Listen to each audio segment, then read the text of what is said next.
Hello and welcome to fourth episode of low back pain series. I am doctor Mohammed और आज हम इस video में बात करेंगे 3 progress in treatment of disc bulge. ये बहुत सारे लोग क्वेश्चन पूछते हैं कि हमें प्रोग्रेस कैसे करने, चाहे वो अपनी एक्टिविटीज में हो, चाहे एक्सरसाइज में हो, या हमारे एक्सरे एमआरआई को लेकर हो।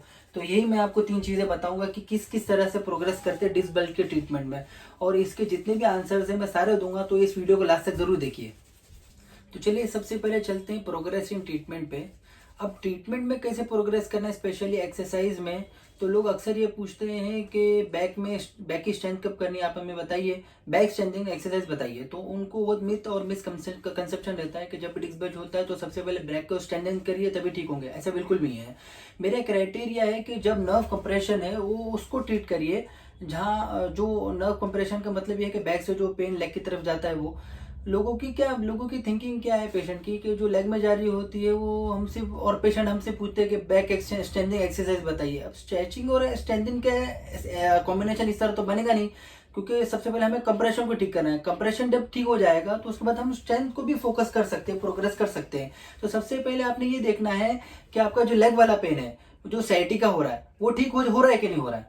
सेकंड नंबर पे हम जाएंगे बैक स्ट्रेंथिंग एक्सरसाइजेस पे। और लोग क्या करते हैं, पेशेंट बहुत सारे क्या करते हैं कि जब उनका साइटिका ठीक हो जाता है तो वो समझते हैं कि हमारा पेन ठीक हो रहा है तो हम बिल्कुल भी ठीक हो चुके हैं, तो वो अपने एक्सरसाइज छोड़ देते हैं, ट्रीटमेंट छोड़ देते हैं। इसका रीज़न क्या होता है कि उसके बाद उसको क्या प्रॉब्लम आती है कि दोबारा से डिस्क बल्ज होने लग जाता है, या उनको बैक की प्रॉब्लम शुरू होने लग जाती है। उसका रीज़न ये था कि आपने पूरा के पूरा प्रोटोकॉल जो था ट्रीटमेंट का वो फॉलो नहीं किया। पूरा प्रोटोकॉल का मतलब क्या है कि पहले हम कंप्रेशन को ठीक करेंगे, उसके बाद आपके बैक की स्ट्रेंथिंग करेंगे, स्टेबिलिटी लेकर आएंगे। ये सारी चीज़ें जो आती है वो पहले जो हमारा क्या ध्यान होता है कि पहले आपका पेन कम करे। अगर हम पेन में अगर आपको ऐसे एक्सरसाइज बता देंगे स्ट्रेंथ वाली, तो आपका पेन भी बढ़ जाएगा और आपको ऐसा लगेगा कि एक्सरसाइज करने से पेन बढ़ गया तो आप सारी एक्सरसाइज स्टॉप कर देंगे, जबकि हम ऐसा नहीं चाहते। तो सबसे पहले हम कंप्रेशन ठीक करने के लिए, पेन ठीक करने के लिए एक्सरसाइज बताते हैं, उसके बाद स्ट्रेंथ वाली बताई जाती है आपकी एबिलिटी देखकर। तो इसलिए आपने इस तरह से प्रोग्रेस करना है। कभी भी इतनी जल्दी मत मचाइए कि बैक स्ट्रेंथिंग पहले बता दीजिए, चाहे कंप्रेशन है चाहे नहीं है, आप इस तरह से मत करिए। सबसे पहले हमें ये ध्यान रखना है। तो प्रोग्रेस हमें करना है, कंप्रेशन कम फर्स्ट, उसके बाद जब हम कंप्रेशन से ठीक हो जाएंगे, तो जब हमारा नर्व कंप्रेशन ठीक हो जाएगा उसके बाद हम स्ट्रेंथिंग एक्सरसाइज बताएंगे। और strengthening exercise, back strengthening, stability exercise ये जरूर कीजिए, ताकि हम फर्दर जो है वो डेली एक्टिविटीज जो है आराम से कर सके, और ये फील कर सके कि डिस्क बल्ज जो है हमारा वो ठीक हो चुका है। ये हो गया हमारा फर्स्ट ट्रीटमेंट प्रोग्रेस में। सेकंड आता है हमारा, लोग एक्टिविटीज के बारे में हमें पूछते हैं कि किस तरह से हम प्रोग्रेस करें। तो पहले सबसे पहले एक्टिविटीज, लोग सबसे पहले तो लोगों के जहन में ये रहता है कि हम जल्दी जल्दी काम पे जा सके, जो हमारा कल्चर है आजकल, जो वो लोग वर्क फ्रॉम होम कर रहे हैं, और उनके जहन में रहता है कि मैं कैसे प्रोग्रेस करूं कि जल्दी से जल्दी मैं ऑफिस जा सकूं। तो उसके लिए मैं बता दूं आपको कि जब भी डिसबल्ज होता है तो उसका जो रेस्टिंग पीरियड होता है वो हमारा 2 से 3 वीक्स रहता है। उसमें आप अपनी रिकवरी कीजिए, रेस्ट भी कीजिए। तो बट आप जब आप प्रोलॉन्ग रेस्ट ले लेते हैं, कई लोग रहते हैं वो दो महीने 3 महीने रेस्ट ले लेते हैं, तो इस तरह से वो ठीक नहीं होता। एक टाइम होता है जो जब हमारा एक्यूट सिम्टम ठीक हो गए होते हैं, उसके बाद हम रेस्ट से बाहर निकलिए। उसके बाद हम एक्सरसाइज करके ही प्रोग्रेस कर पाएंगे, हम एक्टिविटीज करके ही प्रोग्रेस कर पाएंगे।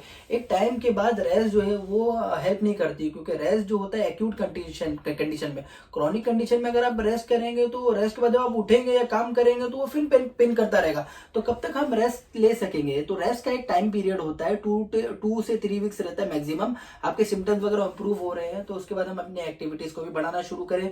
स्पेशली वॉकिंग पे मैं फोकस करता हूँ, इसलिए कि वॉकिंग से जो नर्व अपनी जगह बनाती है, बैक की स्ट्रेंथ आती है। तो वॉकिंग सबसे अच्छी एक्सरसाइज है। इसका मैं एक वीडियो बनाऊंगा वॉकिंग के ऊपर, तो आप वो मैं बनाऊंगा बाद में इंशाल्लाह। तो इस तरह से हमें प्रोग्रेस करना होता है। हमेशा रेस्ट पे रहने से कभी डिस्क नहीं ठीक होती। अर्ली मोबिलिटी बहुत जरूरी होती है। उसके बाद क्या करना होता है, उसके बाद एक बात ये थी कि ट्रैवलिंग में कर सकता हूँ कि नहीं कर सकता हूँ। ट्रैवलिंग के बारे में जो है हमारे मसल जो वीक रहते हैं तो हम ट्रैवलिंग कर नहीं पाते। तो लंबोसेक्युलर बेल्ट जो आता है वो आपको इस्तेमाल करना पड़ेगा, इसलिए कि वो हमारे कोर को स्ट्रेंथन करता है और टमी को टकिन करके रखती है, जिससे हमारी स्टेबिलिटी वो स्पाइन की बनी रहती है। तो जब भी आप ट्रैवल करते हैं या काम पे जा रहे होते हैं, एक्टिवा पे या स्कूटर पे या अपने कोई भी 4 व्हीलर पे, तो आप बेल्ट लगा लीजिए। तो आपको झटकों से बचा सके, क्योंकि आपके खुद के जो मसल्स में इतनी स्ट्रेंथ नहीं है तो उसको टाइम लगेगा स्ट्रेंथ लाने के लिए। तो इसलिए जो है इस तरह से प्रोग्रेस करना है हमें, और अपने काम पे जाने के लिए। और सीटिंग का मैंने बताया, आपको ज़्यादा सीटिंग नहीं करना है कि हर थोड़ी देर में पोजीशन को चेंज करते रहे। लॉन्ग सीटिंग का काम है तो हर आधे पौने घंटे में थोड़ा सा उठ जाइए, फिर बैठ जाइए। अगर ज़्यादा खड़े रहिए ना ज़्यादा देर बैठिए। एक ही कांस्टेंट पोजीशन में ज़्यादा आपने नहीं बैठना है। तो इसी तरह हमें प्रोग्रेस करना है। ये हमारे वर्किंग का हो गया। अब थर्ड आता है एक्सरे, एमआरआई, डायग्नोस्टिक। हमें प्रोग्रेस कब करनी है?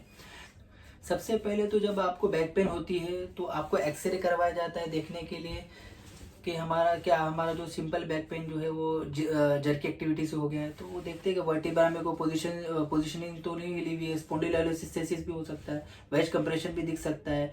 ये हल्का सा वो पसम भी होता है जो हम गैस से हम लगा लेते हैं। एक्सरे जो हमें सिर्फ बोन्स दिखती है, सॉफ्ट टिश्यू नहीं दिखते एक्सरे में। तो स्पेस कम हुआ होता है तो हम जज कर लेते हैं कि यहाँ से डिस्क निकली हुई होगी। तो जब वहां पर भी हमें कोई फर्दर पता नहीं चलता या पेशेंट का पेन नहीं ठीक हो रहा होता तो हम जाते हैं एमआरआई की तरफ। एमआरआई में हमें डिस्क भी दिखती है, सॉफ्ट टिश्यू भी दिखती है, जितने हैं पता लग जाता है कि साइटिका है। तो साइटिका है तो पक्का एमआरआई करवा लीजिए। साइटिका में क्या होता है कि वैसे तो आपके सिम्टम पता चल जाता है कि नर्व कंप्रेशन का साइन है। अब 1-2 महीने एक्सरसाइज करने के बाद भी पेन नहीं आता, फिर एमआरआई करवाएं। नहीं तो जो हमारे जो सिम्टम्स है तो उसको भी जानने से पता चल जाता है कि डिस्क में प्रॉब्लम आ रही है। तो एमआरआई हमें करवाना है जब हमें कुछ भी डायग्नोस क्लियर नहीं हो रहा या हमारा पेन ठीक नहीं हो रहा। सॉफ्ट टिश्यू देखने के लिए और नर्व कंप्रेशन देखने के लिए एमआरआई बेस्ट है। अब एमआरआई जब करवा लेते हैं उसके बाद हमें डिस्क का पता चल जाता है। तो और एक बात ये है कि डिस्क जो है हमारी पुरानी जो पड़ी है वो ज़्यादा हमको दिक्कत नहीं कर रही है, इसलिए हम एमआरआई में हमारे सिम्टम्स के साथ साथ उसको रिलेट कीजिए। सेकंड, जब एमआरआई में भी कुछ पता नहीं चलता तो हम ब्लड टेस्ट की तरफ जाते हैं। कोई इन्फेक्शन तो नहीं आ रहा है, जैसे HLA-B27 एंकोलोजिंग स्पॉन्डिलाइटिस है, बैक में स्टिफनेस है, वो ठीक ही नहीं हो रही है। और वो समझते हैं कि डिस्क निकली हुई है।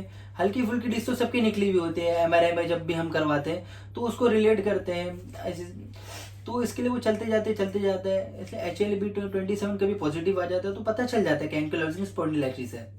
इस तरह से जो ब्लड टेस्ट पे भी हम प्रोग्रेस करते हैं। तो डायग्नोस करने के लिए जो इस तरह से जो चीज़ें हम करते रहते हैं, लेकिन आपको पेशेंस रखना पड़ेगा। जो डिस्क का जो काम होता है वो लंबा होता है, क्योंकि उसके जो फेस होते हैं और काफ़ी चीज़ें जो है वो साथ में चलनी शुरू हो जाती है।